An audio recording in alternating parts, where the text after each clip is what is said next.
Well, guys, our journey with Tom Miranda finally comes to an end, and what an incredible opportunity it has been to get to know Tom, and of course to guide him on his very first black wildebeest. I feel extremely privileged, and I've learned so much in just a short space of time. So, Tom, thank you so much once again for coming out. You're welcome. To Hunter's Hill. It's been an absolute privilege having you here. But I'm sure everybody back home and everybody watching this would love to know how things panned out and how have you enjoyed your stay here. It's been a great time. It's been an absolute pleasure to be here. It's a really nice facility, have a really nice cabin, great food, and you're up early hunting, and you stay up late hunting if you need to, you know what I mean? Yeah, no, and wildebeest was a challenge. Yeah. It wasn't easy. Not easy at all. You know, when you are trying to stalk on the ground eye to eye with bow and arrow on an animal that likes to live in the wide open spaces, and there's not a lot to hide behind, it makes it difficult. Yeah. You know, and we worked hard for ours. Yeah. Absolutely. You know, I learned so much, and just some of the smaller things, like, you know, keeping the first day we went out, I had white or khaki pair of pants, and he said to me, I stick out like a sore thumb. You know, those sort of things we take for granted in normal situations. So learning those small things from you just really helps a lot, and it's just changed my perspective completely as far as hunting goes. You know, even, you know, sometimes guiding on rifle hunts and all that sort of stuff. But one thing that you've taken from this black wildebeest that you think that you've learned out in your many years of coming over to Africa, I mean, this is your 51st trip, what did you take from this specific hunt that you think you could use in the near future? Well, I mean, you learn something on every hunt, and just the thought process that goes through what I do is totally different than another hunter. Yeah.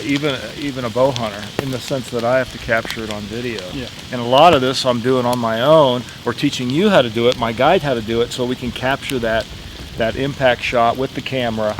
And so there's a lot of scenarios that have to play through your mind. It's not just getting up close to the wildebeest. It's, you know, finding that exact right place that the camera and the guide and the hunter can all be in one spot with the wildebeest to make the shot. And, you know, every hunt that I've been on all over the world has that same type of feel, that same outline, yet each one is a little bit different. And I mean, here we battled a lot of wind. There's a lot of windy conditions, and wind and arrows doesn't always make, you know, for a good hunt, you know what I mean? So you've got to deal with that, and also just the fact that it's so sunny during the day. It's just so bright. There's just not a lot of places you can hide.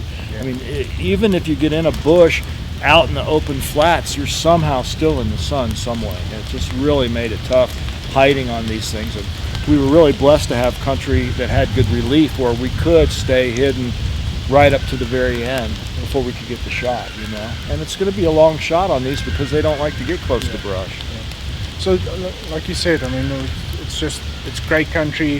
How does Hunter's Hill, how does the Eastern Cape compare to anywhere else you've hunted out there? Well, it's unique. I mean, you guys have unique circumstances, unique territory, unique terrain, and every place is a little bit different. I mean, comparing this to like the Northern Territory, the Northern Province, where my Shalanta camp is at. I mean, it's just we do spot and stalk hunting, but we do way more tree stand hunting. We do way more pit blind hunting over small water holes. Those types of things are a lot different, you know, than what you guys have here. Here it's pretty much, you have a few blinds and a few setups, and we tried to hide in the trees a few times.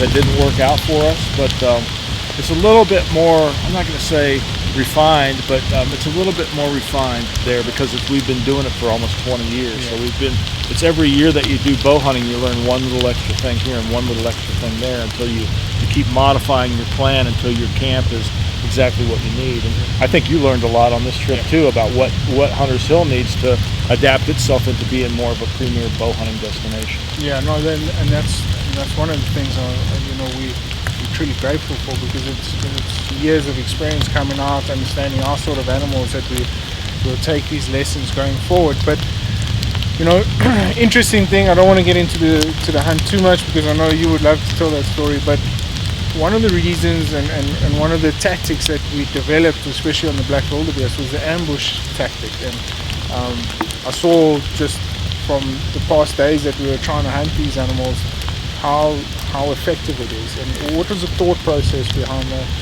Well, the first rule of thumb in any bow hunter stock is that the animal has 4 legs and you only have 2, so you're better off having the animal walk into you.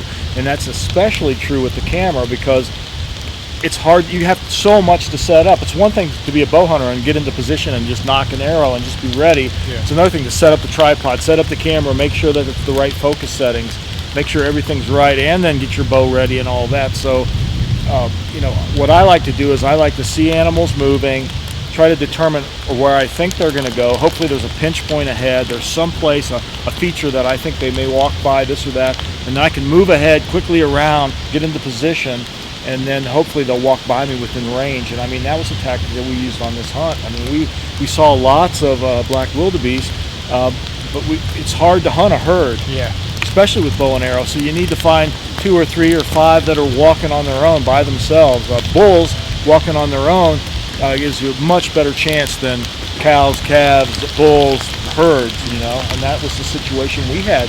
From a distance, because of the relief, the mountainous style terrain, we were able to spot several animals moving on their own, and there was a pinch point, and we thought, let's get to the pinch point. If we can get to the pinch point, maybe we'll have success, and we did. Well, tell us about it. Without giving too many spoilers away, but because I would really love the guys to watch your episode when it comes out, but just tell us about it, your experience, how you felt. I mean, we had some good laughs, and it's been an incredible time. Well, I think anytime you're bow hunting and you're on the ground or in the tree stand or in the hide, when the animal comes in, time compresses. It just gets tighter and tighter and tighter. And I think when you see an animal coming, it's easy. And with these wildebeest, it was the same thing. When you see them walking, you see them coming, there's always going to be a little knot in your stomach, a little butterfly. It's like, I think, wow, this might happen. This is going to happen. These animals are coming closer and closer and closer. And then it gets down to crunch time when you need to get your bow drawn back that they don't see you move. If you're watching them, they likely can see you easier than you can see them because they know every little nuance of their bedroom, of their area where they live, and you're going to be hiding somewhere. It's like somebody hiding behind the door in your bedroom or hiding under your bed. That's what we're trying to do to get these wildebeest. And when that one walked out there in front of me, I just went to full draw, and he never saw me go to full draw, and then I made the shot. It was a great experience. And it's funny too how these wildebeest, when they're hit, will just spin. And this wildebeest spun and spun and spun in the exact same place. He didn't just run off. He spun and spun, and he looked far away, and then he spun, and it was pretty interesting. Yeah, well, that was one of the surprising factors of this hunt, was just how different the wildebeest reacted to an arrow shot compared to a bullet, and it's just one of those things that just like you said, you're just learning on every hunt, you're experiencing different experiences, and I guess that's why we enjoy hunting so much. Absolutely. You learn so much. But Tom, unfortunately the weather came in and we didn't go for the far leaf like we planned to. No, we didn't. Second time, maybe third time lucky when you're coming out to South Africa. I hope so. Yeah, it's just it's one of those frustrating aspects of hunting. The cold front came in and we just had bad weather predicted, so 2.5 hour drive each day. We needed to make it worthwhile. Yeah, well, in turn, it's a good rule of thumb for any bow hunter that's traveling abroad, traveling away from home to hunt. Stay on your feet with watching the weather. Stay on your feet with the realistic approach of what you're trying to do. I mean, the reality was it was one of the hardest hunts in Africa to do, and the conditions need to be perfect. And when they're not perfect, why waste your time? Let's get something else done. Let's get another animal down. Let's do something different. And of course, me, as this is my job, I need to make shows, and people don't want to watch me not get one. I've got to go out there, and I've got to go out there with the attitude that I'm going to be successful, and we're going to go out and get it done. And it's about the adventure, even if you don't shoot out. I mean, it's the trying, it's the giving it all you've got that makes it work. And the volley, reed buck, we'll give him a shot again next time. Definitely. And so Tom, heading up to Limpopo, I know you've mentioned crocodile a couple of times in the truck, but what have you got planned for Shalanti? You know, what are you going to be trying to do when you're over there? Just enjoy it, just mingle with people in camp and stuff, or any special plans? Yeah, well, that's part of why I'm over here. The boat camp up there, they expect me to be there for part of the time. Yeah. So I've got clients, basically bow hunters that are coming to see me in Africa. So I've got to be there for that. I need a sharp scry's buck, and Grobler and I might sneak off to the north. There's no sharp scry's buck at Shalanti, but not far away. You know, within a 3-hour drive, we can be into an area where they're at. So we may go do that. I was trying to get a crocodile permit. To my knowledge, I don't have one, so I probably won't get to do that. You have to get a special permit to do it with a bow, so I'm just waiting on that. So I don't know if we're going to do that or not. I mean, there's so much other things to do and other things to shoot there. I mean, I've shot everything on the place, so it would be a second one or a third one. But I wouldn't mind doing some diker hunting. You know, my diker, I have 9 of the tiny 10, and I need the sharps for the 10. But my diker, my footage is not as good as it could be.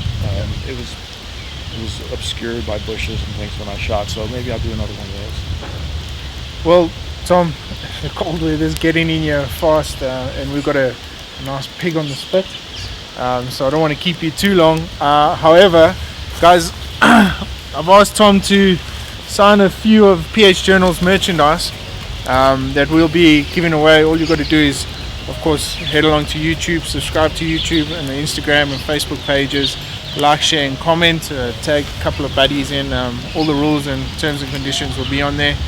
Tom will be signing my PH Journals cap, and then of course we'll be handing over to Hunters Hill Safaris Tom's beautiful black wildebeest that he shot with us, signed as well. While Tom's doing that, I just want to say a very big thank you to everybody that's followed us on this journey, and the guys that have been commenting on all the Facebook and Instagram pages. Big shout out to Trees and Camo, big shout out to Splitting Image, Taxidermy, and of course Max's Tires. Lost in there, Tom. I don't know, where do you think I should sign it, huh? In black. Right here? Yeah. Yeah.